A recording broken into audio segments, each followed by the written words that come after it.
Yeah, and I think you raise a good point because as a user of inspections previously, we used to find that there was always an issue and argument over the transparency of the inspection. So you know the result, but actually knowing the result is not good enough. You need to know the factors and circumstances that led to that result. And because there is this issue of who owns that data, relevant to who instructed the survey, it was really hard to get transparency unless you pay more for it, which used to baffle me. But that's a different discussion. But I guess my question really on that is now to Captain Hari and to Captain Mahyar.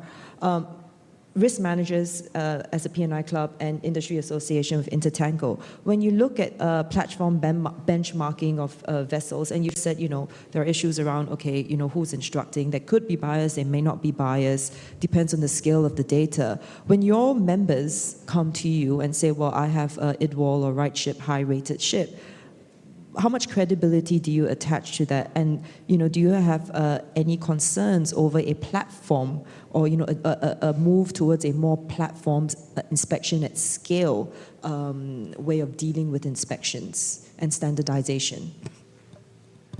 I think definitely where an international group club is concerned, and I think we've got Yves over here also who's quite active in this, and Rahul, I think the data is quite sensitive.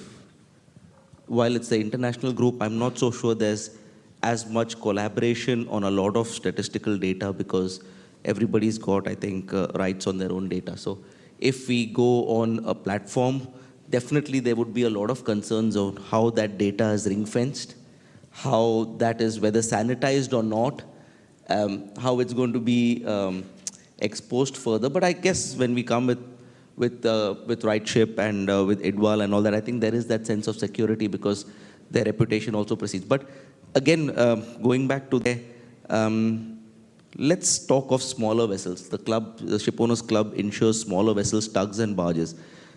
And one very important thing is they come with a lot of quality attached, no doubt about it, but that comes at a price. If I'm going to pay for a survey which outweighs the entire premium for that barge, it doesn't make sense, right? So I would then definitely to go for a cheaper option, I have to get the survey done for a barge which is unmanned, or example. So I need to get something done. And then there is actually a compromise, a calculated risk matrix that's followed to see what level of survey is required for, for that kind of vessel.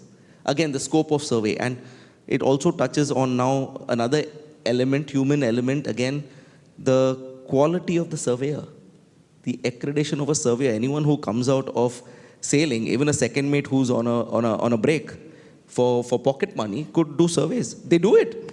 I've done it. But that was a good surveyor. I appreciate the honesty.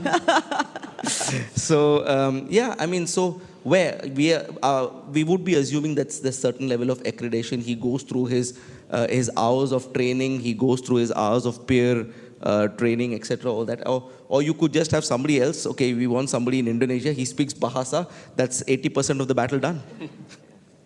So there is, it's not that one size fits all. We would love to be able to afford Idwals and Rightship for every type of ships, but there are certain amount of tonnage they will also not feel comfortable inspecting.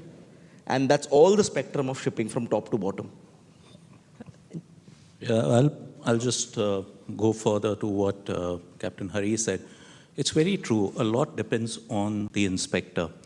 And the newer inspection regimes are trying to make it transparent. They are trying to leave nothing to the interpretation of an individual. However, we have carried out, or rather Intertanko members have carried out SIRE to trial inspections. We have feedback from around 130 SIRE inspections.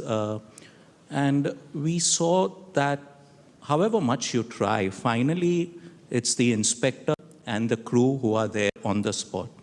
And there is still a very large element of interpretation of an individual being showcased in the report. Even what we are seeing is, at times, these observations are really not assisting in improving the operations or in improving the commercial efficiency of the ships.